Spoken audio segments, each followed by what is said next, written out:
Now I can hear you. You get it? Yeah. Got you. How you doing, HD? I'm good. I'm doing fantastic, man. How are you? Doing well. How you doing during the whole quarantine? Staying away from people? Yeah, for sure. I mean, adapt and adjust, right? You know what I'm saying? Get in and out of the studio. Take advantage of the time that's necessary. You know, focus on the craft, making sure we come out with the right game plan once everything do open up. You know what I'm saying? But we're enjoying the journey right now. We're looking good on the internet. Numbers looking good. So it's an exciting time, definitely. Yeah. I saw you were on Instagram Live the other night. You were putting a track together. When can we expect that to release?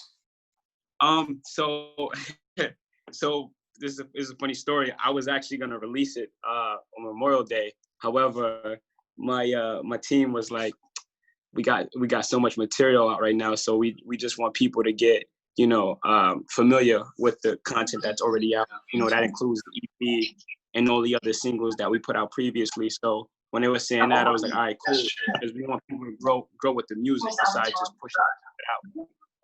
So as far as that, probably in the summertime, maybe during the summer or something like that. What's your PB? It'll be like a. So what you doing? Next question I had for you was that you like to drop on holidays. What's the reason for that?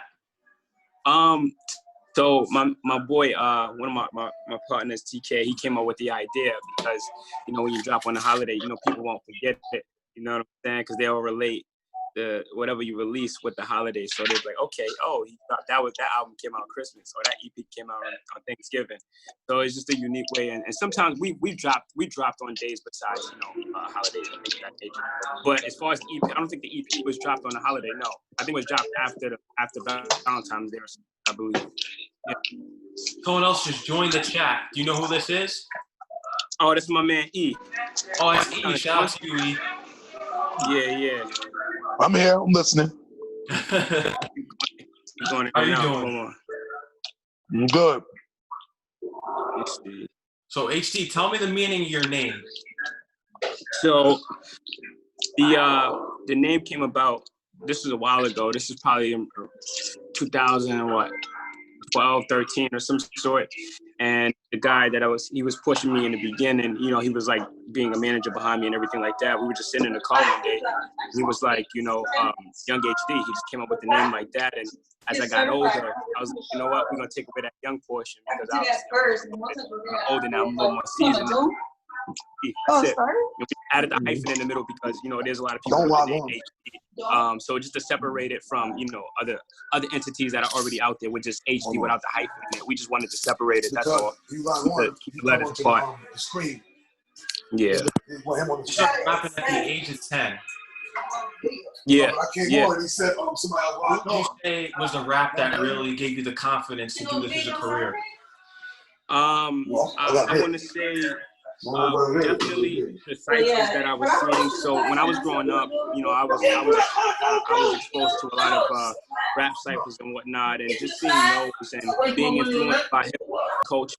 And then, my cousin, he was rapping at the time. My aunt, she was rapping.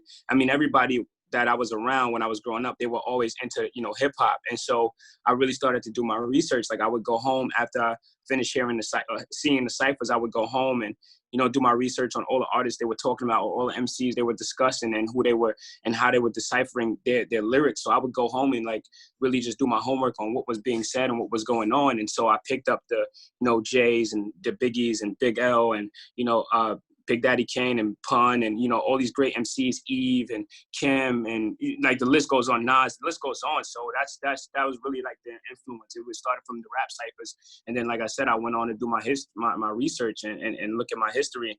And so, when you have the culture that, we have and you see it and you become inspired, not just by the lyrics or not just by the styles or the way people rap, but just the clothing, down to the clothing, how people dress and things of that nature. So I just wanted to carry that tradition with me up until now. And because, like I said, because something that I was influenced by extremely. So it's like, why not? But to mix it up with what I have going on right now. And that's how I found myself in music just by being inspired by those individuals collectively and learning from the collectively, and then going on to be a student of music, because I'm a student of music as well. So yeah, I think that's what, you know, inspired me. And then where I was raised at, the house that I was raised in, music was always being played. So it was just natural for me to just pick it up. And primitively, it started from soul music. I really grew up on soul music and R&B music. And so, like, again, naturally, it was just meant, like, I was able to pick it up and run with it and really understand it more so. And so I already knew, like, you know, this was something that I was going to do. But when I was getting told by other individuals, like, hey, you may have a gift because we like the way you put words together, and you're young, but it sounds great. It sounds like you're saying something.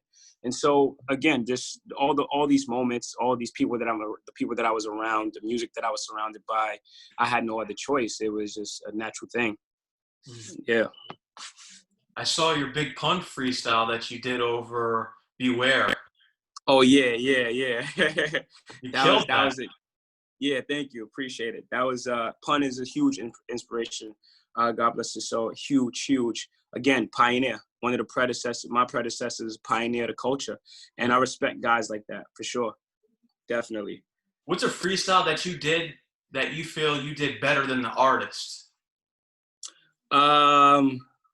Man, I would say, so, I mean, I would say I really like Stay Woke.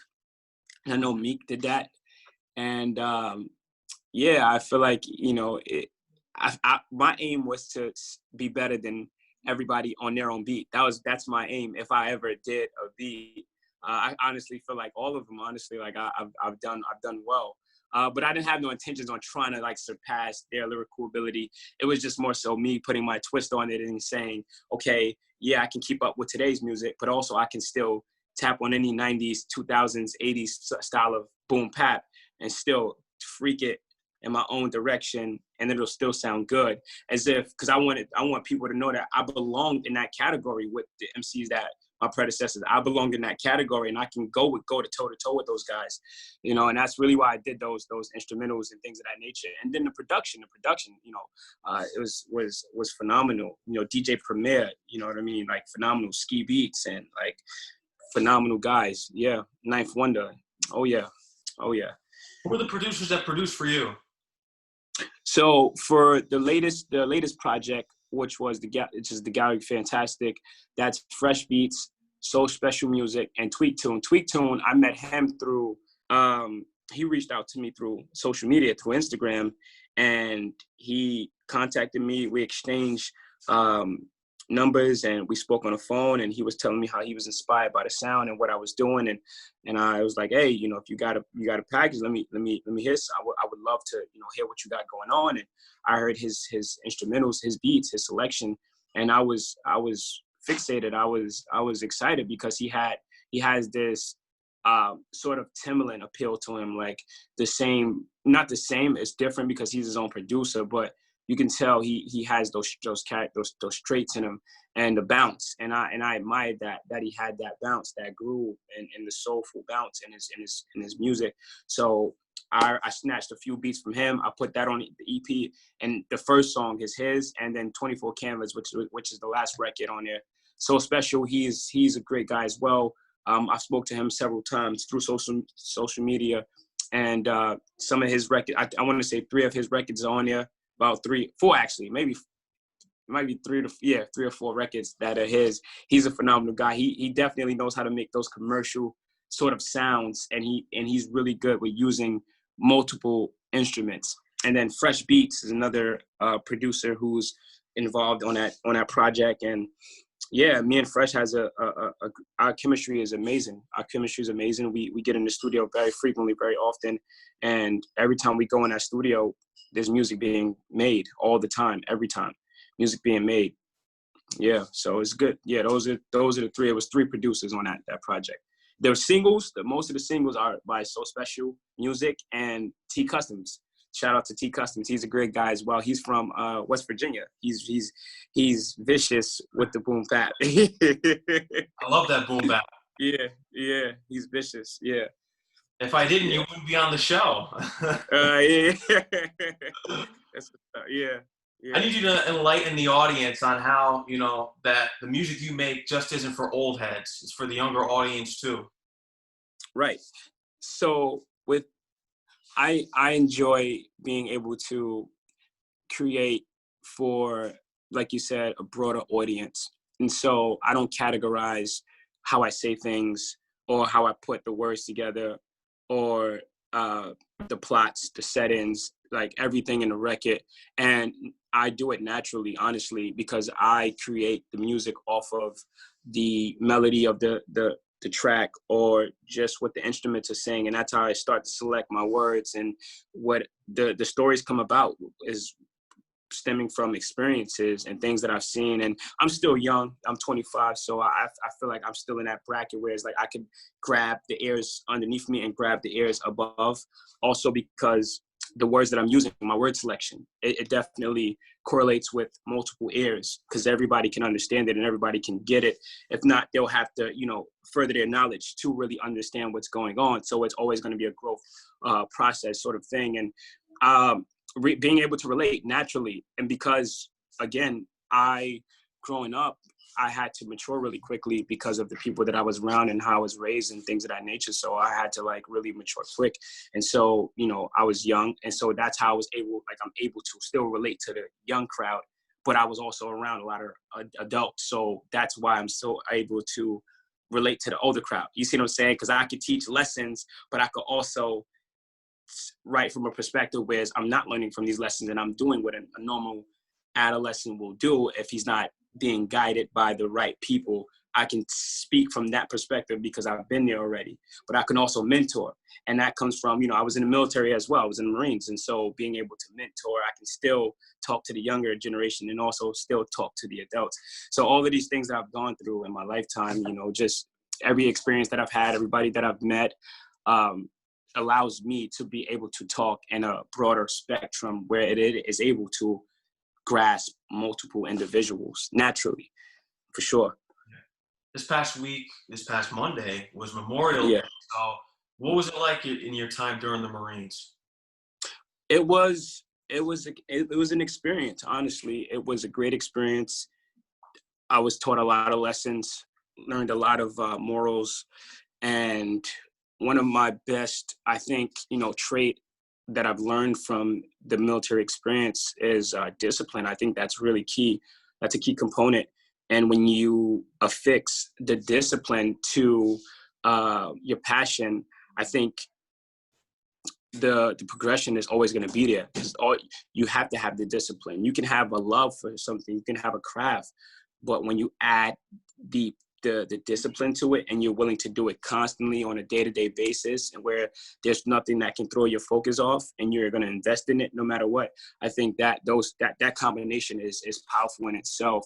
And so that was one of the things that I've learned from the military, and being in a position to be a leader, to take control, managerial skills and administrative skills, and making executive decisions and seeing, you know, documentation that was of high level and et cetera. It taught you responsibility, how to be responsible, and how to be a role model as well, and how to have initiative. And that's a key component as well, initiative. And these are the things that the military taught me. So it's funny because it all plays out into me being a musician now, and the direction that I'm going and where we're going to be, because it honestly has prepared me for every situation. Obviously, you know, in the military, especially in the Marines, there's a lot of you have to have mental fortitude, because you may get things coming from different directions, especially when you go through the boot camp situation and you start to really get in tune with what's going on, and you have to be mentally strong.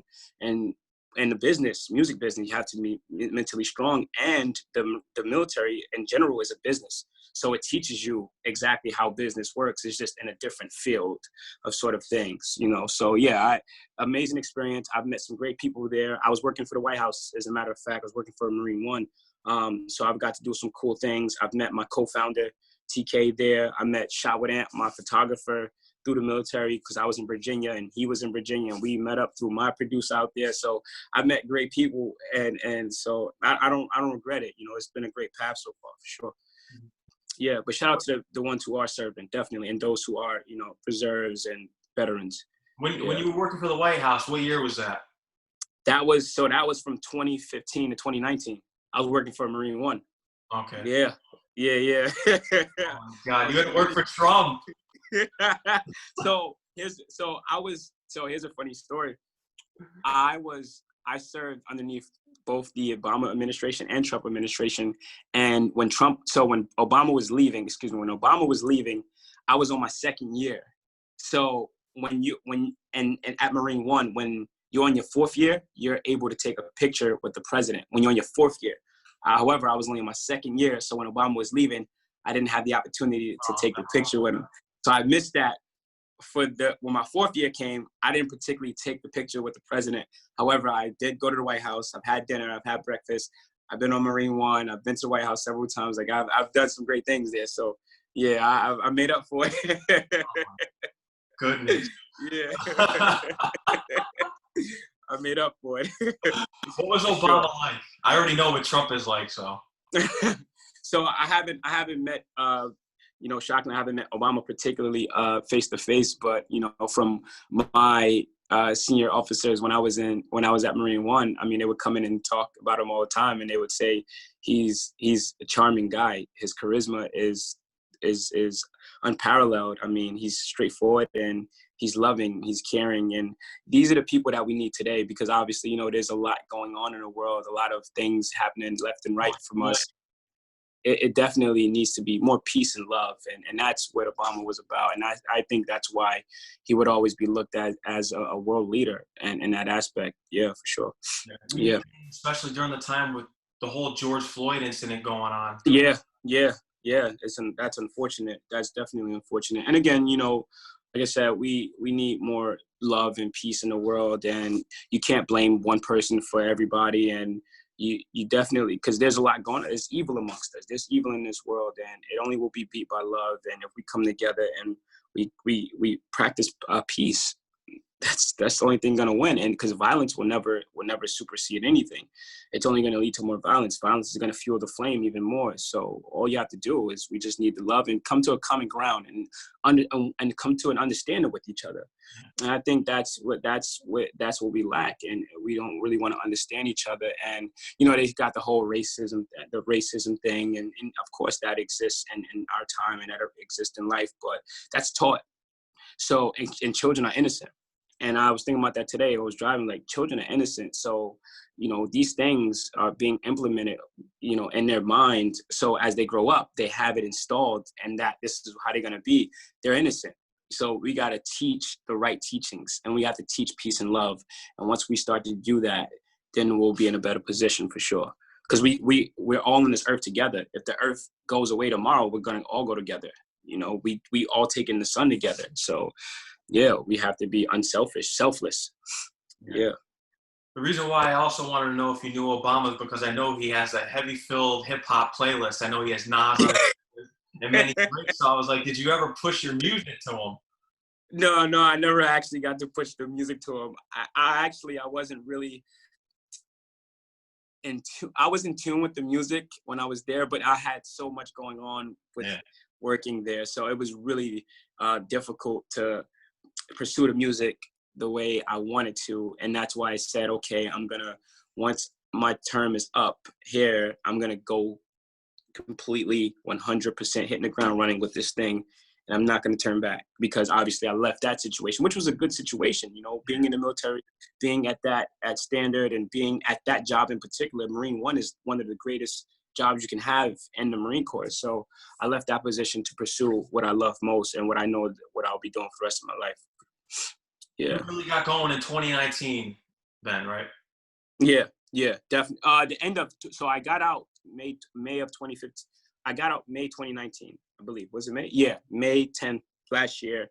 So it's incredible to really, if you observe the growth, it's like, man, I got out last year, and literally we didn't really start putting the resources into marketing the music the way we have now until literally, I want to say February. We really recently started to put our resources and our sources into the music to market it on a spectrum, whereas everyone can hear it. And so it happened so quick. We've accumulated nearly 3 million views by next week. It would be within a 3 months duration. The video was out since October, but like I said, we didn't really market it the way we wanted it to until a few months ago. Yeah. Gallery Fantastique. Yeah. It's looking good now. Yeah. Looking good now. That was a great EP. What's that? That was a great EP. Thank you. I appreciate it. A solid body of work. Most definitely. Solid body of work. Is a lot being said, and each song has 3 verses, and each song it's being addressed a different way, and each topic is different, but they all correlate the same. The way I introduced each song, the way each song fades out with the rain, it is a phenomenal piece. It's a great EP, like I said. Third Eye is my favorite one off of it. Thank you. Why Third Eye? I don't know. It's just, it's got a real 90s vibe. Yeah. That's probably why. I love all that 90s stuff. You can see all the pictures on my walls behind me. So Yeah. it's all 90s hip-hop. Yeah, that's nice. That's love. That's history. Yeah. That's history. That's history. And I feel like that's what you're doing with your music. You know, you're teaching these people out here, not just the old dudes. Old dudes already know, but the younger audience. Right. Because, you know, you'll go through the comments and you'll see, you know, oh, this is just for the old heads. I hate those people that say that, because everyone today sounds the same. There's no message in today's music. It'd be a breath of fresh air if we had someone that could spread a message through their music today. Right. Absolutely. I think with that, it's because the music that's being made are by the youth. So it's not they don't have much experience just yet, you know, and they don't have the same. We grew up different. We had different morals, different lessons that we were taught. We were an outside kid sort of generation. The kids now are on social media 24/7. That wasn't us. And that wasn't us. Popping pills and they're dancing all over. Exactly. That wasn't us. That wasn't us. We were outside. We were experimenting. We were being one with our friends and lessons and being creative and imagination. And I think that's what the generation lacks now. And so all they see is social media, and they see what's being glorified, which is not really the right thing to glorify. And so they follow it, and they think it's a cool thing, and they want to constantly follow. Everybody is following each other. That's all that's going on. It's a following mechanism that's going on. So when they make the music, everybody's music is going to be the same. And somebody gave me a great analogy one day. They said, okay, the generation now is like, well, the music now is if you got a paper, and you make a copy, and you make a copy, you make a copy, you make a copy. So far, it's going to fade away from the original document. Yeah. And that's what has come to today. That's exactly what today is. And I know people will say, oh, he sounds like Hov, and that's a great compliment to me. I always take that as a compliment, because, you know, I'd rather be compared to one of the greats, if anything. And I'm inspired by Jay, of course, you know, but like I said, not just him, but everybody else that has contributed to the culture. But again, it's great to, you know, to have that compliment, because that's huge. That's huge. And obviously I'm not trying to be like him or nothing like that, but, you know, again, compliment. And it's like a thing like Kobe and Jordan. You know, when there's a documentary when, I guess, Phil was like, oh, he reminds me of Jordan. And Kobe was like, well, thank you, but me and him are 2 different people. You understand what I'm saying? Of course he's a student. Of course you got to be a student. You should want to be a student of hip hop and your craft and who's contributed, and to take it and to be better than them. You understand what I'm saying? To take what they've taught you and what they've done and to excel for it, because that's what that's for. That's what they've done that for. And I'm sure they would be proud if you have people that are learning from them and taking what their knowledge and going further with it. Yeah. Yeah. You come out of the Marines and you sign the Reservoir Records, right? Mm-hmm. Yep. Yeah. So, and Reservoir is what's that? What was that like, signing to them? So Reservoir is our label. That's the label I created. Oh, it's your label. Yeah. Okay. I didn't even know that. Yeah. Who's the CEO? So, it's me. Yeah. So yeah, Reservoir. I mean, and Shout out to the guys on the team as well. Shout out to E, shout out to TK, shout with and everybody else in Fresh and everybody who's contributed, to the team. And because it's a whole company, it's not just myself. It's everyone that's supporting and everyone that's pushing forward collectively. We're a huge family. But we originated, I want to say, 2017-18 timeframe, maybe 2017. I met TK, the co-founder. I was walking in the barracks, as a matter of fact. I was walking in the barracks and TK happened to be on duty. And I walked past him. I walked past the duty desk and I go to my room. And as I was coming back, he said something to me. He was like, "Hey, what's going on?" And so I found out he was from Queens and I'm from Brooklyn. So I was just interested in the conversation that we was gonna have in general because I knew we were gonna be able to relate. So that's why I was like, all right, this is gonna be well. And from then on, we started to really build more conversations, more sitting in the cafeteria, eating together. And then I was telling him about my future goals and my future plans, and that I was really serious about music and that I wanted to start my own company if I was gonna ever pursue music again. And he was like, "Dude, I'm all for it. Let's do something about this." And so we really did our research on starting a company. I came up with the name from Reservoir Dogs, the movie. It's one of my favorite movies. Happens to be one of my favorite movies. And so I wanted to pretty much have the name unique, spelled in a unique way. So I added the AVORRE, and I put the hyphen in there to separate those two titles. And I started to record, and we started to fetch out for different logos, and we actually had the logo made online. We only paid, I think, about $200 for the logo. It was crazy. It was a crazy day. We post this, the description. We put like a basic description of what we wanted the logo to look like. We wanted to have the powerful image and something that meant unity, but it meant love also. And we put the description up there, and we were fed back all these different logos, and that was the main logo that stood out to us. And from then on, we just ran with it, and shot with Ant. He came on later on. We added him to the team. He's the head of the film department, and then we have E, who's president at Reservoir as well. And again, these people are great individuals, and those are my brothers, and they look out for me in the best way. And I'm thankful for them, because without them, the team it wouldn't be what it is right now. And these guys are extremely smart and strategic about what they do. And we always talk about what the next steps are and what's not right to do and what's right to do. Because recently I got offered like a feature, and it just wasn't right. And to get their perspective and their interest, and know that they have me in their best interest, is a phenomenal thing. Yeah. How many artists are on that label? Me. That's it. You. Yeah. Yeah. So far, me. That's it. Are you working with any other artists? I would say we'll start to seek other talent once we secure our situation. Right now, we have some labels talking and looking out right now and interested. And so obviously, due to the COVID situation, things are a little bit slow because we can't do exactly what we want to do, and labels are not having meetings the way they want to have the meetings, and et cetera. So once we secure that situation, which will be the right situation, then I'll continuously build and grow and grow and grow and grow, and let TK handle the A&R department and let him start to look for the talent that he wants to look for. But first, we want to build the name. Recently, we were at Polo Ground. That was the discussion that we wanted to do a label deal.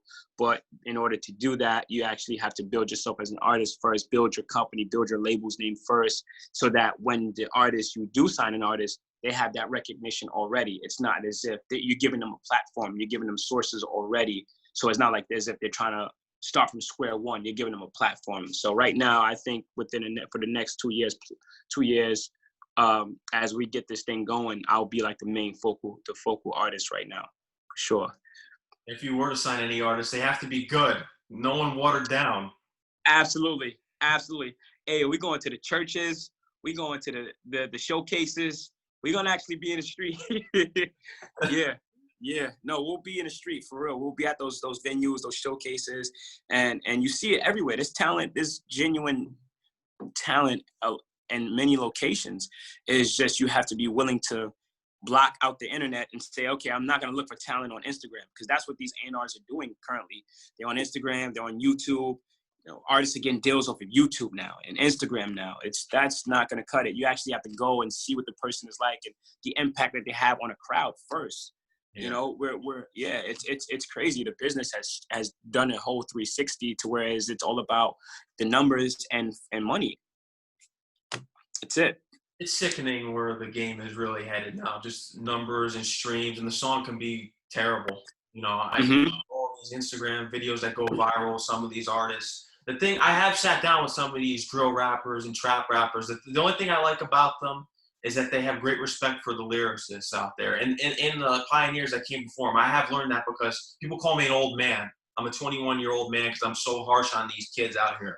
But I have sat with them, and you know what? They do respect these pioneers. So I just don't understand how their music isn't like them. That's where I have a problem with them. Yeah. And again, that comes from experience. They may not have the same experiences, and they may not have the aptitude to put words together as such as the guy. Because I would like to say, I'm not saying these guys aren't today, they're not passionate about what they do. However, I have seen that a lot of them say it's just a job. It's just a way to make money. And I think that's what separates the pioneers from the new generation today. I think the DNA is different. They're cut from a different cloth. I think that when you talk about lyricists, you're actually talking about actual writers, real hardcore writers who actually write every day and work on their craft every single day. Readers, people who are students of literature. And I think that separates, and that's why you hear the generation now, they get on these beats that are really simple, really easy, 8 bars. There's no more 16s. No more 32s with substance, with punchlines and metaphors and similes, and they're not going that far into it no more. Now it's dumbed down because it's like they don't even want to educate no more. It's like they just want it's all about the lifestyle that they're selling. It's selling the lifestyle, like you said, drugs, girls, cars, and it's a lifestyle that everyone is not fortunate to live. They don't have the ability to live. I think they're selling false dreams, if you ask me. And would I go and preach this into the music? No, because obviously, that's a way for them to say, oh, we don't need that. Grab that and push that to the side. So, in a sense, you got to play the game a little bit. You got to play the game, but I stay away from politics and I keep it music. That's it. I keep it music. And, but yeah, and I would love that, when as these artists, these MCs see me, elevating towards the pinnacle, they will say, okay, he's doing like that and it's working for him. And I think that's another thing where they don't think it's going to work if you are lyrical. So they may say, we're going to follow what's on the radio. So that's why you get everybody's chasing that sound, and the producers start to make beats like that too. All the producers are using that basic 808. The trap beats. Yeah, the trap beats. It's the same beat over and over again.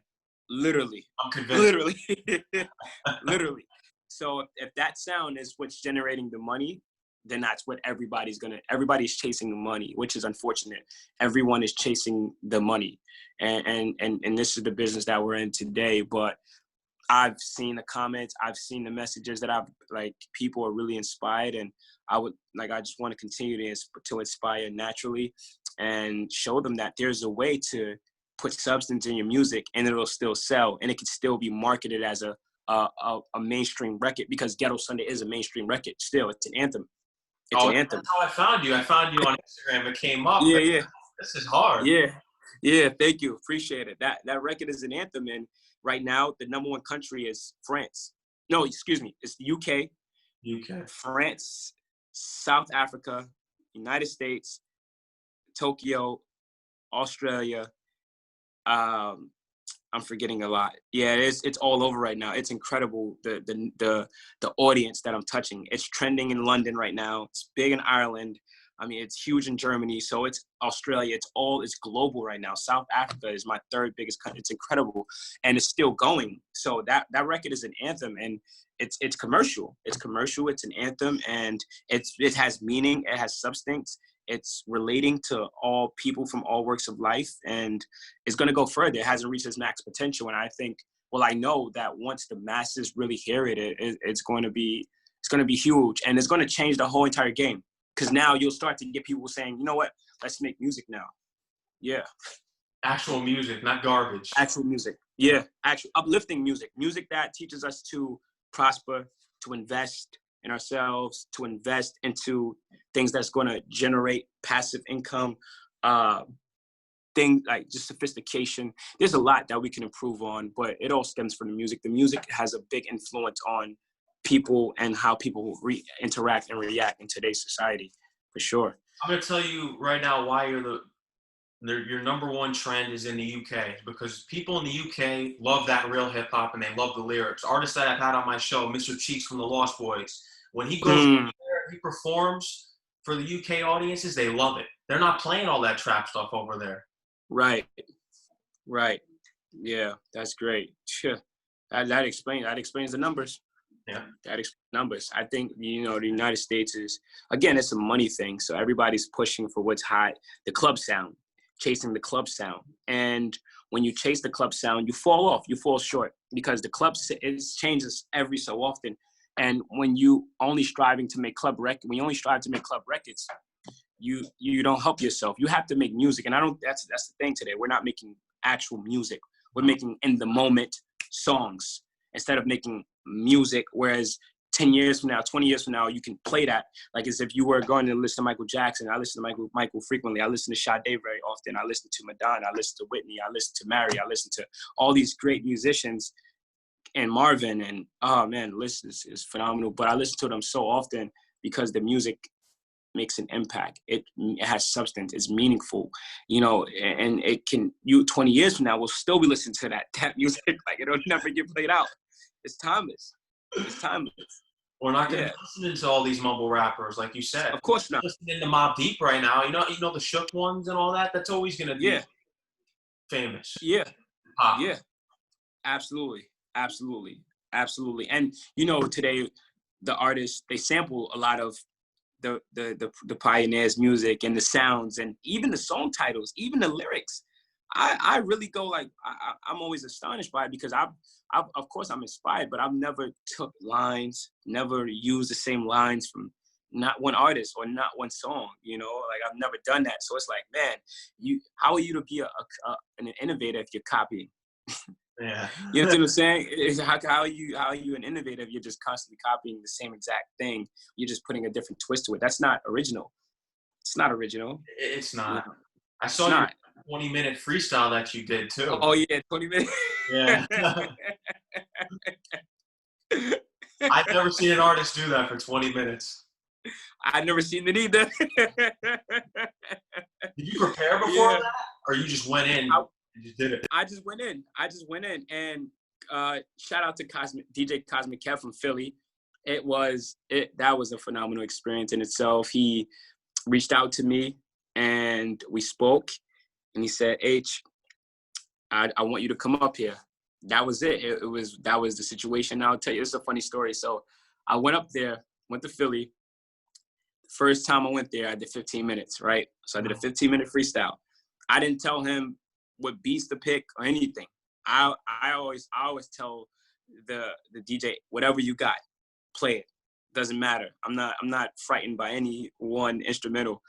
But I went there, got to Philly, me and Ant, shout out Ant. We get there, we do the 15-minute freestyle, terrific. It was amazing.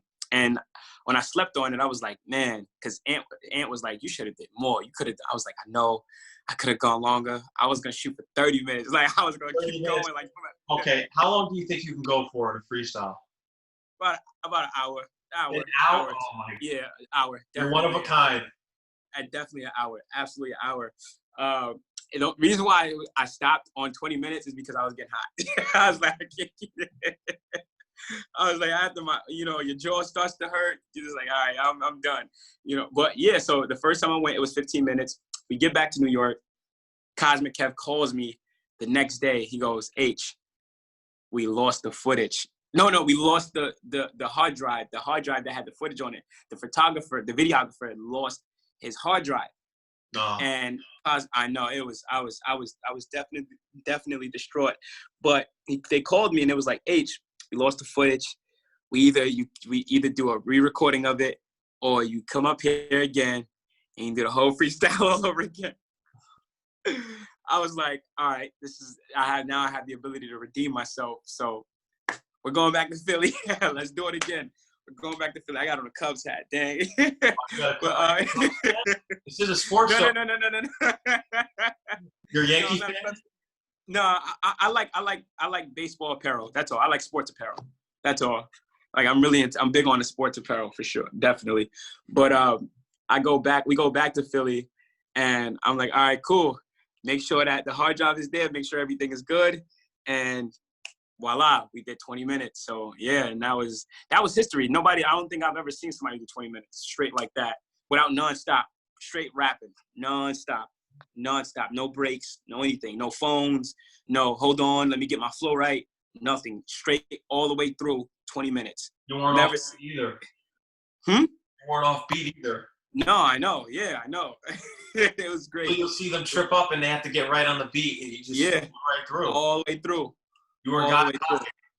Yeah, I was in the pocket, and that's what it was. Once you get in this oracle and you become one with the word, and you become one with your entity, your God, your inner God, and the sound, and it's endless. It's endless at that point. When you're spiritually connected to your craft, it's great things come about out of it for sure.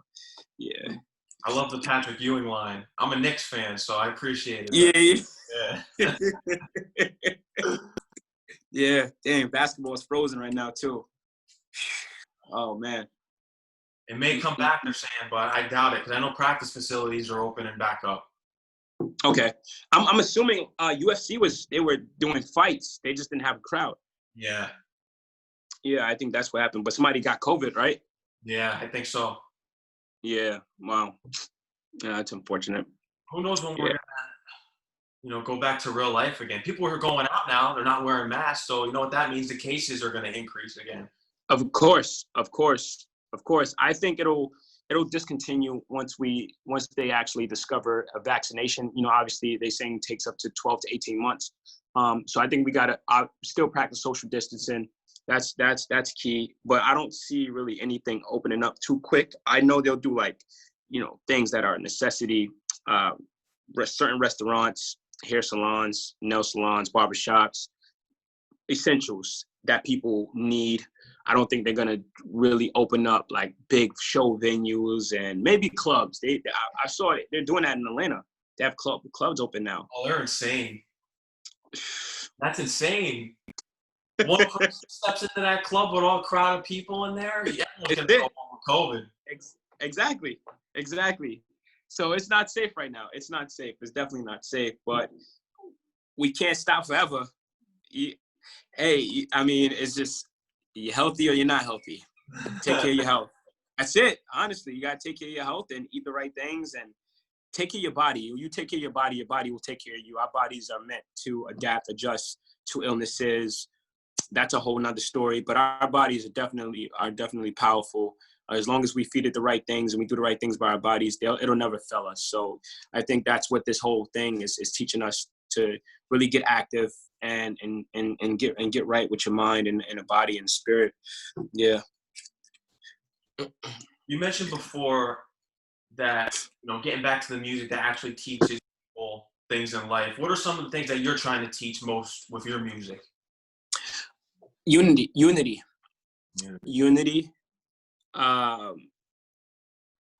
Honesty, peace, and knowledge and spiritualities. Because when I create the art, that's what I'm creating from. I'm creating from honesty, my spirituality, and the things that I've learned and the things that I've experienced. So that's what I want people to take from it. And I want them to be able to, further themselves from what they've learning from my music and my words and how I pattern things and how I word things. And, that's what I really want them to pick up. Like, I want it to be more so, not like a knowledge session, but you're learning something and you're able to, and perception is another thing. Being able to perceive it and more than one direction, and that's how I do it. I always see myself as like, I love Shakespeare. Shakespeare is one of my favorites. Edgar Allan, Oscar Wilde, Mark Twain, and these are some of my favorite authors. And so I read them on a daily, and the things that I'm learning from them as far as writing and things of that nature is what I implement into my writing, but off of what I'm doing. And so these are the things that I would love people, to take away from the music, that you're able to perceive it in more than one direction. It's never just a straight shot, straight line.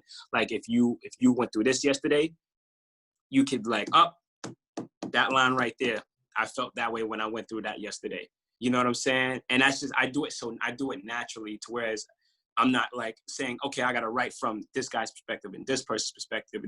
I'm just going to shoot it off of me and how I feel. And then it naturally comes together. So, yeah. I'll tell you this, you inspire me to read more. You really embrace Shakespeare, all these poets. Yeah. And you know what? All these artists out here, they're not doing that. And it reflects in their music. And look at your music. That's all I got to say, Yeah, definitely. Again, it's about the passion. You got to have passion for what you do. You have to love what you do, and discipline. It's easy for me to get distracted and say, you know what, when I wake up, I can go and get on social media and look at what's going on in the world. But I would rather, first thing I do is I write a story, because I write a lot of short stories. I write short stories, 100, I have thousands actually. Write short stories, write poems. And I'll write about 5 short stories as soon as I wake up, and then I'll read 10 different books. I read 10 different books at a time. So I'll read 5 pages from 10 different books. 5 pages from 10 different books. And then I'll go ahead and do 10 my stories, write my stories down again. Yeah. What kind of short stories do you write? Everything, anything, everything. Imagination can really take you far. So whatever my imagination tells me, if I read a page from Oscar Wilde's book, I'll take that story and flip it, twist it, and take whatever it is I want to take from there and create my own story or something like that. Or if I'm reading Shakespeare, I'll take a word he said or a line that he said, and I'll make a story out of that. Or again, it just sometimes on the fly. Sometimes you just write off to write and just let the story develop itself as you're writing. And that's what I like to do as a writer. I let the story develop itself, and I'll just continue to write until I actually have a whole melting pot of things going on in that story. And then I can maneuver it how I want to towards the end of the story. Yeah. Would you release your own book publicly? Absolutely. That's what I'm working on. Oh yeah? Oh yeah. I have one already. I have thousands of writings. So it's like, if I wanted to, I could really conjoin a lot of the works that I already have and throw a book out there. But I actually want to sit and create a specific book. Another inspiration for me is James Patterson. He's really good as far as a writer. I like his, because he has the ability to continue to make you read. That's like lyrics. You can be knowledgeable and you can have punchlines and metaphors and all these different things going on. But really what it's all about is keeping the reader, the listener in tuned, keeping them wanting more. And production is a huge part of that, plays a huge part of that, production, and what you're saying as the artist and how you're saying it and the flow of your words. And people don't realize that it's not about just the word, it's about the flow of your rapping and the flow of your words, not just the rap and the cadence. It's the flow of the words. Shakespeare has the flow is incredible, like it's incredible. So that's really what I implement also. Yeah. What's your favorite Shakespeare poem? It would have to be. Is it the Taming of the? No. It's one which it's one in It has to be it's this Julius Caesar one that I'm reading now. I would have to, I can't even pinpoint it right now. I'll get back to you. I read all that back in high school. It's not the Taming of the Shrew. No, I forget. It has to be the Taming of the Shrew. I could be misinterpreting that one. That might be Edgar Allan. I'll get back to you on that one. I got you. I'll get back to you on that one. Yeah. I'll tell you what, these kids don't even know who Shakespeare is, but of course not. Yeah. Because how much of our brains do we usually use? What's the percentage? You said what? What's the percentage that we use of our brains? at full potential? Isn't it like 20%? I couldn't even, I don't even know. Maybe 20%. Because I've heard that before. I thought it was like 90%. 20%? Yeah, I've heard it's only 20% or something close to that percentage that we use, but I'm about to say you've gone way past that. Yeah, I'm trying. I'm definitely trying. You'll be the one to prove that experiment wrong. Yeah. Yeah. Oh, I saw on your Instagram, Timbaland basically gave you a coach. Yeah, that was huge. That was epic. Damn, you make want to go grab my. I have a Shakespeare. Like I actually just ordered the book where it has all his writings in it. You make me want to go grab my book because now it's on my head. Like, damn, what's the name of this poem?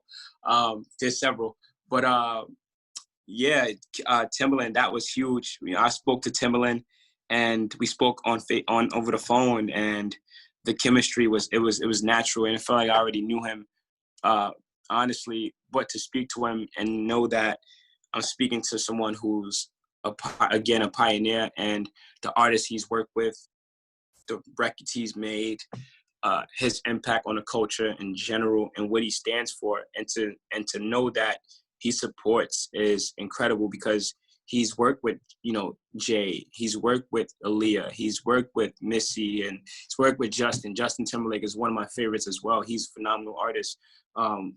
So to know that he's like right there, and I can text him anytime, I can call him anytime, and, for wisdom or for some sort of knowledge, that's the connection that we have. So that was great. And I think that, who else co-signed? Flex co-signed, DJ Self co-signed, DJ Pretty Lou, Cosmic Kev, heavyweights in the business, some other big time DJs like heavyweights. So it's a great thing to see that people are definitely getting on board and supporting what's going on. But yeah, Timbaland was huge. That was huge, especially with the whole verses going on right now. And he posted it again. He did it again. He did it. I think he did it 3 months ago when the video was like at 90,000 views. And recently I put it up on the page, like OG stamped it. And yeah, he did it again. Actually, when I posted that time, I posted my story, I tagged him in it, and he reposted it again. So I know the situation is authentic and is genuine. Ferg, ASAP Ferg, shout out to him too. That's we got some features together too. We actually got 2 features. So definitely, you guys should hopefully expect that when the time is right. Yeah. Yeah, I'll be looking forward to that. That's gonna be good. Working with Timbaland on some tracks. So Tweak Tune, like I said, Tweak Tune is definitely somebody that I'm really likely to work with more so. He has that Timbaland sort of vibe. So that's why I was like, all right, let me work with Tweak Tune, because me and him are the new generation. You know what I'm saying? Like, we're the new generation. So let Timbaland do his thing, but we're the new generation. But if the opportunity comes, of course, we're definitely I would love to put some paint on, one of Timbaland's tracks. Definitely. I look forward to that. That would be exciting. That would be a dream. One of my dreams come true. Definitely. Swiss as well, Pharrell, will.i.am. There's so many producers out there. I love will.i.am as well. He's great. His production on Fergie's album is it's monstrous. It's monstrous, yeah. Who's an old school rapper that you would work with? That's like your top goal. Dang, I can't say all of them. Dang, Slick Rick. Dang. I would say Slick. The Great Adventures of Slick Rick. Yeah, I would say Slick. Great album. Yeah, I would say Slick, definitely. Yeah, that would be epic. That would be dope. And then obviously you have, Nas and Fab and, Kim. Like I would love to just work with, everybody that I was inspired by when I was young. Like I said, Eve, Missy, man, it's incredible. I mean, down to the R&B artists, Brandy, Maxwell, and Joe, and Usher. I mean, the list can go on. Like I would love to honestly love to work with everybody that I used to listen to. Honestly, if I had that ability. I tell you what, you have the best chance to do that out of a lot of artists out here. Yeah, yeah, yeah. Because Yeah. of the sound. They're not going to be looking to work with a lot of these mumble rappers. I'm telling you that right now, because it would have happened already. It would have happened. Yeah, that's true. That's true. I was a little surprised to see 21 Savage with Keith Sweat. I didn't expect that. Yeah. Really? Yeah, they're doing some kind of video together. What? Yeah. I mean, you know, that's love. That's love, and if that was supposed to happen, that was supposed to happen. So, and I've seen Ray, I forgot to say his name, but he did a song with Madonna. I've always wanted to work with Madonna too.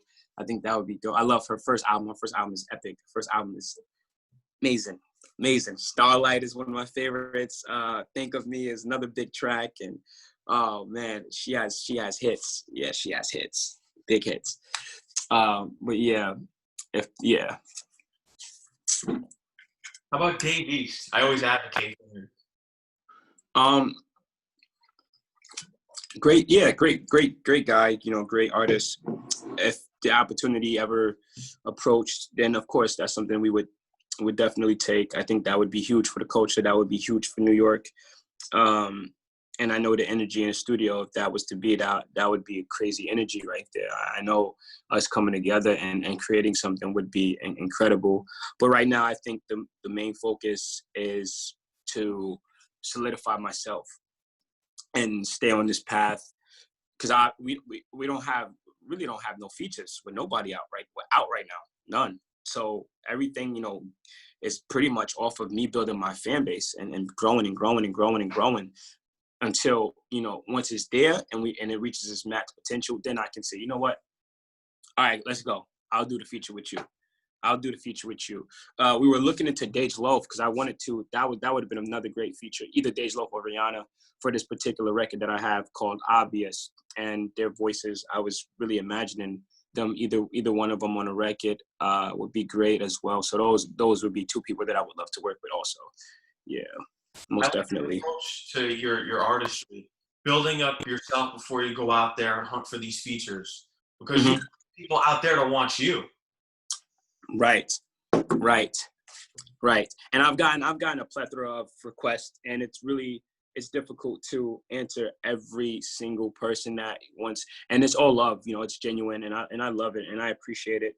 But obviously it's hard to get to every single person that's like, oh, I want to feature, and I understand. But if the timing is right, then it's gonna happen. That Ferg situation, I was coming from Boston, and Ferg FaceTimed me, and we were on the phone, and he was in NoHo. I was coming from Boston. I was coming from Boston, and I think we were on 34th Street or something like that. We were actually in the city already, and he was like, "Yo, come to the studio." And I got an Uber, shot over to NoHo, went to the studio, and that situation happened. And Solange came in about 5 minutes later. So that was an epic studio session right there. That was great. But it happened organically when I went to North Carolina, Greensboro. I went to the studio out there, and I met this kid named Ramel from Greensboro, North Carolina. He's an artist as well, and I was there. He played the music, and I liked one song in particular, and it just went from there. So it's just those situations where it's like, all right, you're in the studio, you're in the same atmosphere at the same time, and it's like, oh, I know you. Oh, you rap. Oh, all right, let's do it. Let's make something happen. Because then you're able to build chemistry, and you're able to really understand each other, as opposed to over social media. Oh, I want to feature. There's no authentic connection that you can really build besides just of writing each other. It's like, all right. Before, it wasn't like that though. Before, you actually had to go to the studio, meet with the individual, see who the person is, and understand their personality and understand the process that they take with writing, and seeing how it goes on and what the direction they want to go on, and you're building off each other's creativity, and that's what it's about. And when you add social media, and that's it, it's really difficult to try to build with someone the way, and then you have several people you're trying to build with, because now everybody has access to you, and that's what social media does. It allows everybody to have near almost guaranteed access to you. So it's difficult, but it has to happen naturally. That's all. The work you did with Ferg, Are those songs that are going to be on your project or his project, or there's going to be separate singles? So so when I was told that one of the songs was going to be on the album, I haven't heard of an actual release date yet. So, but hopefully that word is kept, and that when the album is released, we see that feature on there, because that song, the song that we recorded, is amazing, epic. It's huge. It's great. It's great for today. It's long-term music. It would uplift the culture. It would only steam all the records that I have that's out right now. It would bring steam to Ferg, and it would really change the culture, and it would really impact New York and other states and other countries as well. Yeah. Now the only thing with that record was the sampling on there. There was a Anita Baker sample on that record. So what was supposed to happen was to replace Anita Baker's voice with, well, her sample with someone who could actually sing that part, but with different wording. So to actually release that record, because the last time I was told, it didn't get cleared because of that reason, the Anita Baker sample on there. Yeah. I'm looking forward to it. You know, Yeah. You really piqued my interest here. It's going to change the culture, and I've been looking for Yeah. artists that can do that. And another artist out of Brooklyn, I don't know, you might have heard of him. He goes by the name of Prayer. Yeah. Yeah? Yeah. I've worked with him before. Yeah. Yeah. He's a great dude as well. Great person, and the chemistry that day in the studio was epic, and we did a song together. Yeah, that record had a sample on it too, so it's like we couldn't push it as far as we wanted it to, and I didn't like the direction that we were going, in a sense, with that record. Is that like a big J kind of thing? I didn't like that, so it was like, all right, we're not gonna really do nothing with that record. I don't want it to be like that. I'm gonna go this way and you go this way, but but love is love. You know what I'm saying? Yeah. Where can that song be heard? It released, right? We released it, but I believe it's on SoundCloud. Okay. Yeah, because I couldn't find it on iTunes. I still buy my music. I'm a real supporter. Yeah. It was on SoundCloud. It's on SoundCloud, I believe. It's still on SoundCloud. Yeah, I think it's on SoundCloud. It's called Back to New York. Yeah, okay. Back to New York.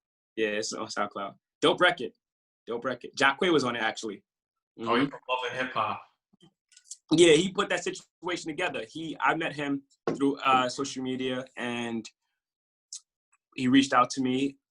I reached back out, and he was like, let's get in the studio. I got a record. I heard the beat, did it the same. I actually did it within like 10 minutes, actually less than that, and went to the studio the next day. Prayer came to the studio, and he wasn't even thinking to record. He came to the studio, and Prayer recorded his portion, and that was it. Just like that. That's what I'm saying. Those moments happen so natural. It's like, it's not really planned. It's just a situation that starts to occur, and you just build on top of it. Yeah. Prayer's another one. You know, he's a hidden gem, but you know what? People are going to find out about you guys out here. Yeah, they will. They definitely will. They will. I mean, it's only right that they do. At the beginning of the interview, I know E came in the interview, and I couldn't really hear you explain the meaning of your name. If you could do that again, and then I'll proceed with the other questions I had for you. Oh, yeah, sure. So I want to say around 2013, 12, I want to say, I had a manager. He was pretty much guiding me into the music, and he gave me the name Young HD one day. And then as I said, as I got older, I was like, we're going to take away the young portion, and we're going to keep it HD, and then we're going to put the hyphen in the middle just to separate it, so that way when you put the music out, it actually separates from everything else that says HD. You know, and that was the only reason why. It wasn't no crazy meaning behind it or anything like that. Maybe he wanted to be like high definition of some sort, but I was like, I'm not. That it has nothing to do with it. It's just two letters at the end of the day. Yeah. You have your clothing line for Reservoir Records. Where can people purchase that apparel? So the apparel should be released, I want to say, by next month, guaranteed. Right now, we do have mock-ups on the website, which people can go and see the actual examples of what to expect. There's going to be a few more examples on there as well. But I would definitely say by the end of next month, we still have to get, orders in and things of that nature. And once we have the physical product, we'll go ahead and put them on the website and start to broadcast it to the people. Because the website right now, we're getting a lot of traction on the website, and so it's like, okay, let's really do this thing now. But yeah, we're definitely gonna have the t-shirts coming soon, and then once we get further and further, we'll start to branch out and add, the joggers and the crop tops and socks and go really get serious with it and start to add the boutique clothing aspect of Reservoir as well. Yeah. Baseball caps?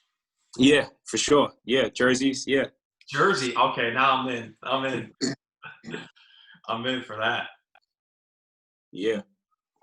So I know you said that you're not real big into sports, right? You like the apparel. Mm-hmm. If you had to choose a basketball team, who would you root for?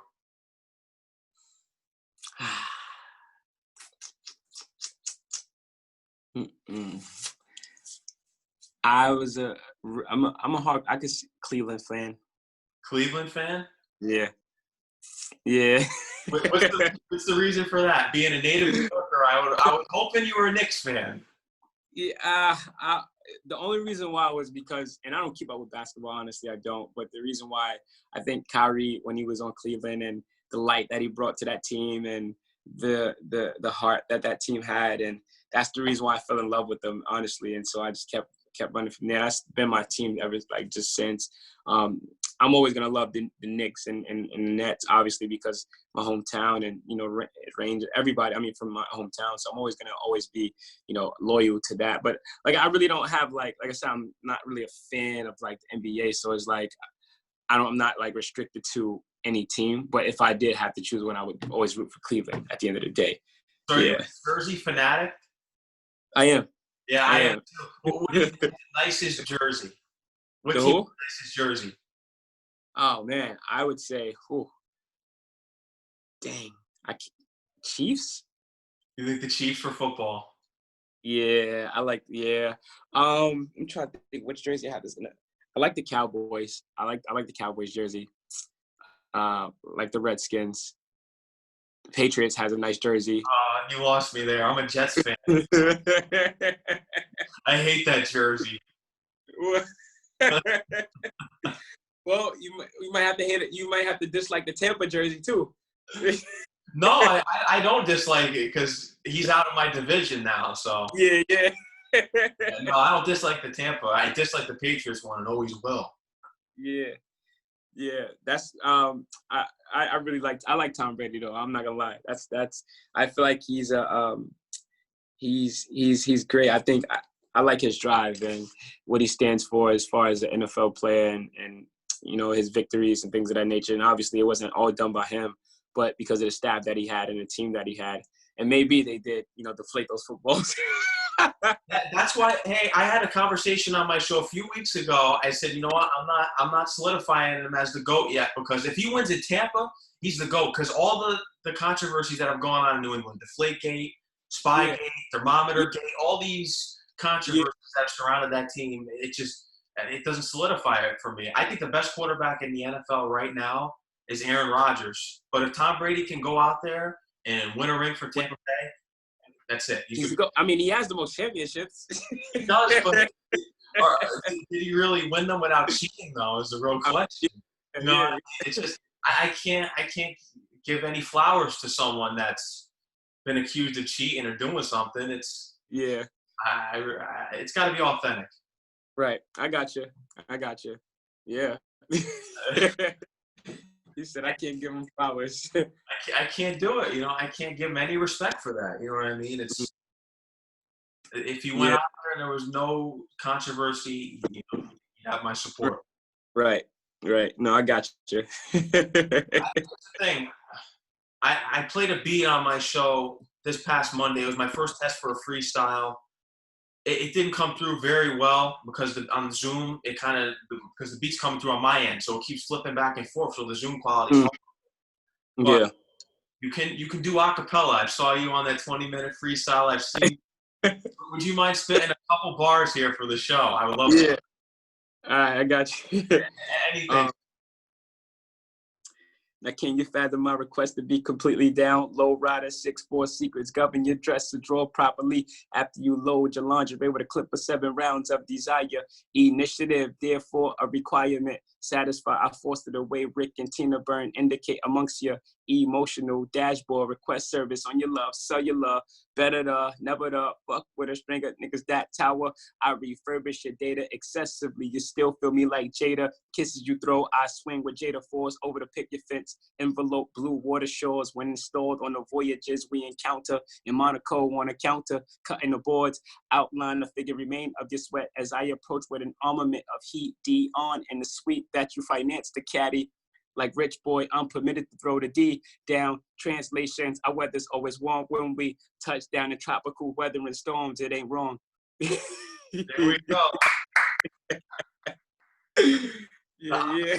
It's the it's the COVID-19 coronavirus quarantine bars here. Yeah. If I had you in the station, are you currently living in Brooklyn still?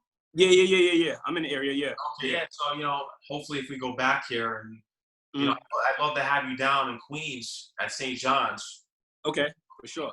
Come through to the station, have you spit some bars. I'd love to get your performance. I'm the president of the station, so I'm gonna be making that happen if things Absolutely go right here. Perform for the basketball team or something. Okay, nice. Yeah, that would be epic. That would be great. Nice. You have my full support, especially with what you're doing out here. Reservoir has my full support.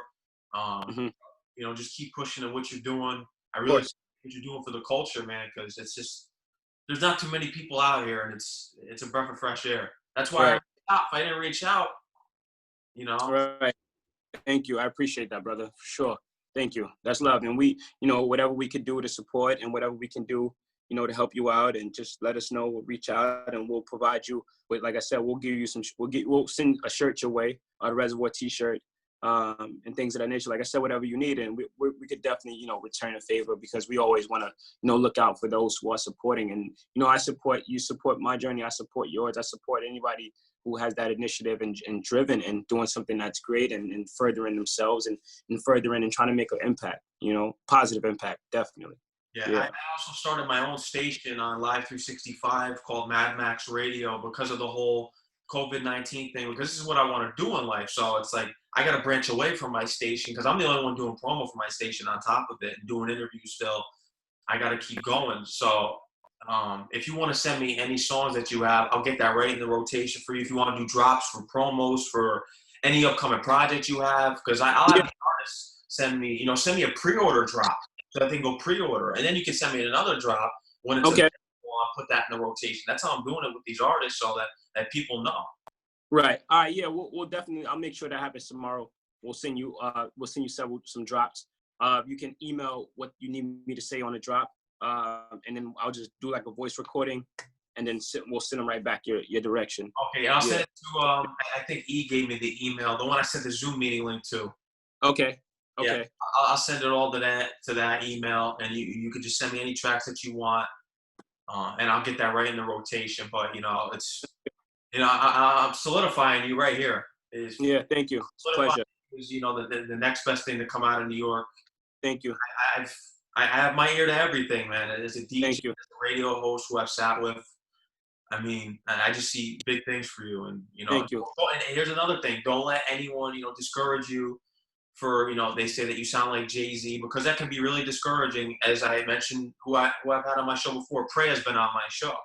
So there's people calling him sounds like Biggie. It's a compliment, yes, but it's very discouraging because you can be better than them. You can, what I mean? And you're not the same person, like you said about Kobe. You're not the same person. Right. I just look at it as a disservice at the same time when they say that you sound like it, because you are a different person. Because I right with that. And then they say you sound like Papoose. So I get that too. Yeah, you get that. Yeah, Papoose and Jay. So it's like all in the comments. Exactly. So it's like they don't. Sounds like G. That's what he sounds like. Exactly. And people say who you sound like only because that's when they listen to you, they listen to what they're familiar with. So obviously they're gonna say, who is he familiar to mostly? And then they'll say, you know what I mean? So it's like that's the reason why. So I can't fault no one for that, and because that's people's opinion, and I'm not. I mean, people as they learn and they know who I am and they talk to me, they're like, oh, okay, this is him, and that's all it is. It's all about building in knowledge with the individual and responding with knowledge, not impulse. A lot of the times the comments are just people with impulse responding with lack of knowledge, and it looks like gibberish. It doesn't look professional at all. It's just, you know, and then you do have some people who have, you know, some animosity, which is unfortunate as well. But at the end of the day, hey, there's a million plus people that says this is going to happen, and there's millions of people around the world listening to music right now, and it's only moving. You can't as an artist, and every artist gets compared. Every artist gets compared in some sort of aspect, and that the one thing you shouldn't do as an artist is pay attention to comments. You should definitely try to avoid as much as you can looking through your comments, because then it'll start to eat at you, you know, and because you'll start to really take it personal. It's not personal. You don't know these people and you don't know these people. They're just going off of what they see and everything like that. All you have to do is know that you are who you are, and you believe in what you believe in is right, and you believe in your craft, and you believe in your God and your inner God, and you'll succeed. You know, believing in what people say and what people, you know, their messages and things of that nature, that'll all that's gonna do is hold you back. So, but some people just don't know no better. So you have to give them time to grow and give them time to really understand. And as they watch, and, you know, your consistency will prove over and over again that this is, you know, Kobe, when he came in, he consistent, and he was driven. So it set him apart. His DNA is cut different. And that's how I see myself. I'm not wanting to, you know, to pay attention to what people are saying, because at the end of the day, I'm always going to be great. I'm going to strive to be greater. And the music is always going to be good. So it's going to be undeniable no matter what, you know. That's how you quiet people who do have some sort of animosity towards you, which is crazy because they don't even know you. So how could they even? So it's not personal. It's just, you know, impulse reaction. I'll tell you what, the same critics that are on your comments, I want to see them on all these other rappers' comments out here. They're not even rappers. Why don't you say that all these Lils sound like the next Lil? There you have it. That's all I have, man. It's just some people can't believe it, though. That's why. They can't believe it, and they look at it like, man, we never thought that it would be a second coming of some sort of, you know, this hip hop coming. So they're like, oh wow, this is pretty and crazy. They can't believe it. So again, they don't know. Some people just don't know better. Some people do, and, you know, again, this is just opinions, and you can't allow your opinions to make the situation personal with the artist, because then it'll mess you up, and then you'll become discouraged. But as for me, it's too much growth. Like that's the process of being an artist, being able to have that alligator skin, and being in the military has taught me to have alligator skin. So it's nothing nobody could say to me that's going to discourage. Like, oh, all right, cool. You know, like, what do you want me to do? Like, it is what it is. A lot of these rappers out here right now wouldn't survive boot camp. They wouldn't survive it. Exactly. Maybe all be like Private Pile. Exactly. Yeah. Oh yeah. Mm-hmm. Oh man, it's you know, it's sad.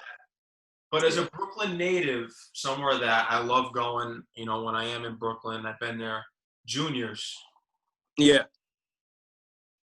What do you love most about Juniors? Everyone from Brooklyn knows that place. Yeah, Juniors is a good spot, but I haven't been there in some years, honestly. I don't even eat. I stay away from dairy for some time now. For like what, almost 3 years now. I've been vegan. Yeah. So you're vegan. Yeah. What was your choice? I wish I could, but what was your choice for going vegan? I watched a lot of documentaries. I've done a lot of research into health and holistic eating, and Dr. Sebi, studying him, and, you know, all these great herbalists.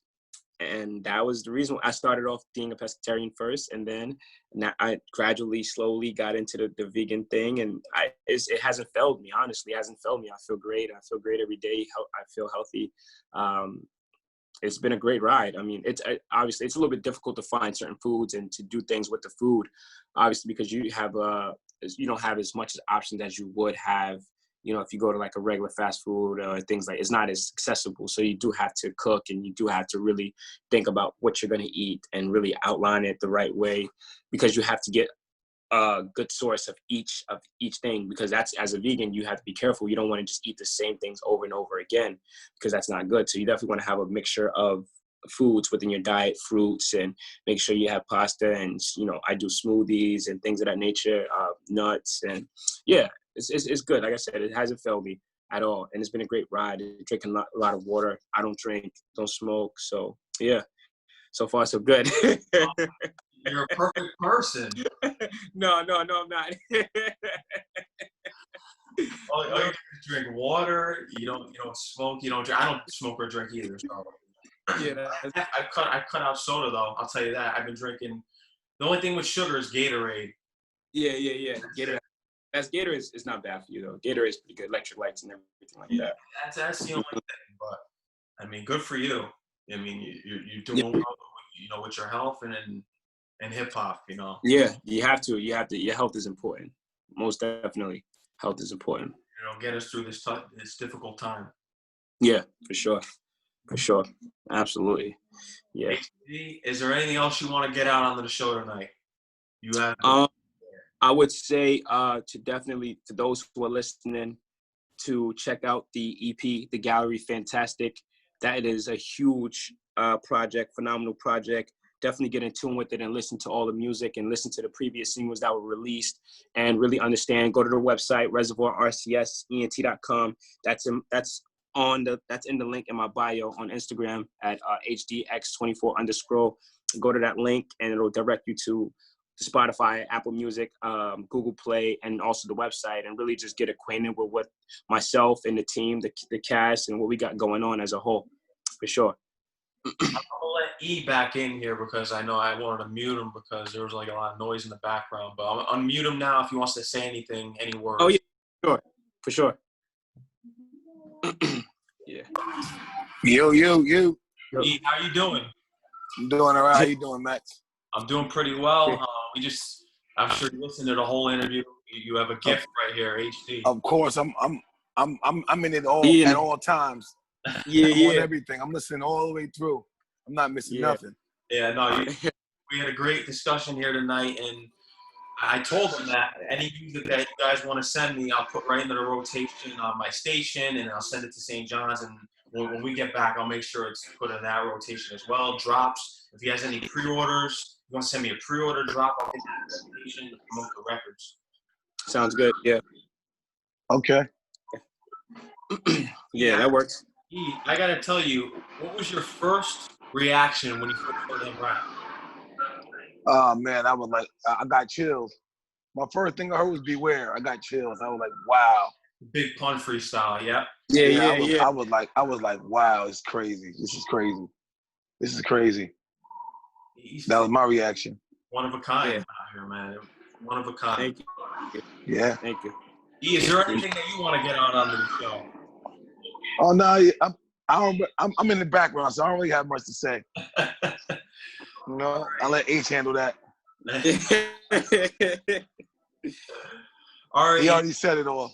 I will. I'll talk with you over Instagram and everything. I'll give you my number. We'll be in good contact. I definitely want to get him some performances up at this university too. All right. I'll be in touch. All right, bro. All right. Yeah. HD. Any last words? No, that's it. I think I'm done. Thank you for the opportunity for being on this interview and for interviewing me and allowing me to speak to the audience and speak to the fans and speak to the people and to the culture of hip hop and to the culture of music and to the culture in general. Great opportunity. Again, like I said, thank you. And we're going to keep pushing this thing forward. We're going to ride this wave, adapt and adjust to this whole situation that we're in right now, to COVID, but we're going to enjoy the journey. And I think that's what we've been most appreciative of so far, is the journey with the record Ghetto Sunday right now. That's the first mainstream big single right now. We want to do things strategically. The next video we're going to drop is Drug for the Night. That record is already out, big record as well. But like I said, we want to really break the first record first and go off that and things of that nature. If the COVID situation didn't occur, we would definitely have shows, and then we were actually on a tour prior to the COVID situation happening. So it's unfortunate, but once everything gets back up and running, we'll get back on the road and hit the venues and hit the different cities and really see the big impact of the record. But other than that, no, again, thank you for the opportunity and thank you for your time and thank you for having us, Reservoir and myself, on this interview, for sure. No doubt. Favorite place that you've toured, because you mentioned that you were on tour. I loved North Carolina. North Carolina showed a lot of love. Definitely. You went in there with the Panthers jersey? Is that the video of you in the Panthers? I did. Cam Newton. Yeah. Yeah. That's a good jersey. They actually have good jerseys. They do. Yeah, I like them. I like Cam Newton too. He should have won the Super Bowl. Yeah, they do. They have good jerseys. Yeah, Cam Newton's a good guy. Yeah, sure. Yeah.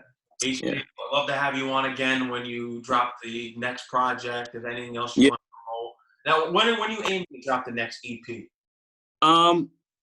So right now, the next thing would honestly, after we see the real impact of Ghetto Sunday and we start touring, the next thing to do would be to drop Drug for the Night video and ride that and break that record. And really, like I said, just strategicness, and possibly an album, honestly. That would be my first goal. I mean, the next thing would be to drop an album, actually.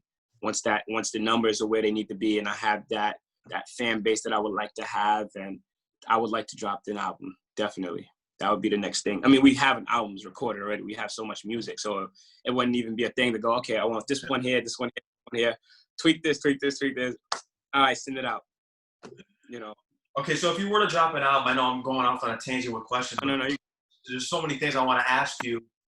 What can we expect from your debut album? Because you look at the debut albums that we've gotten some artists, and you're very much like some of these greatest artists of all time. Like Capital Punishment, we got with Pun. Yeah. We got with Nas. Reasonable Doubt, Jay-Z. Ready to Die with Biggie Smalls. We can go on and on. What can we expect from a debut album from you yourself, HD? Definitely very artsy. I want to say it would include a lot of my early years growing up, mixture in the mix with the lessons that I've learned, and a lot of experiences from the people that I've been around and how I've gotten here today, and why I'm so thankful for today's situation that I'm in. And again, it would also have to entail what the production is saying. Like I said, I create my music off of the instruments and the melodies. That's how I make my music. So I don't have a story prior to getting into the studio. All I know is when I hear the beat, that's when I start to get the ideas of what I want to say. But guaranteed it'll have a lot of art, a lot of instruments. It'll definitely have a lot of instruments. I can say that. It'll be theatrical. Definitely. It'll be a theatrical piece of work. Absolutely. It'll be probably mostly 10 songs. I don't want to really elongate and put 30 songs, 20 songs. Because there's some people's attention span is just not as. No, there's no need for that. You know, these people that drop these songs on the album, constant songs. Let it soak in. Exactly. Let us digest the music. I hate that. You know, attention spans. We have to get back to where we were in the '90s, where you got an album every year from someone. Yeah. Exactly. But definitely theatrical. Definitely on this album. Yeah. I did have the title. It would probably be called Realm. Yeah. So that definitely look out for that. Yeah, that's a little sneak peek. I'm gonna be promoting this interview like crazy on my Instagram. So just thank you. We got a live streaming on YouTube from my website now, but I'll get this promoted all over the place. So, you know, this gets out. Anything you need. But I'd love to have you back on when you do drop. Yeah, for sure. I look forward to it. Thank you. Now, tell them where they can follow you on Instagram. HD_24X, right? Yes, indeed. HDX24_. That's on Instagram. Same thing for Twitter. Like I said, go to that Instagram. The link is in the bio. Same thing for Twitter, YouTube, HD. Search that up. Make sure you put the hyphen, the capital H, capital D, a hyphen in the middle. The latest single right now, Ghetto Sunday. That's hot right now. It's moving. Stay tuned.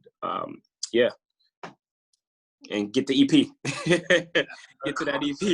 Yeah. For sure. Gallery Fantastique. The Gallery Fantastique. Yeah. All right, HD. I'm gonna let you go. I want you to stay safe. And, you know. Likewise. Yeah. You know. Likewise. We'll soon, you know, do an interview again, and I'll be pushing your music heavy. All right. Sounds good, brother. Thank you. I appreciate it. Yeah. Love. All right. Peace.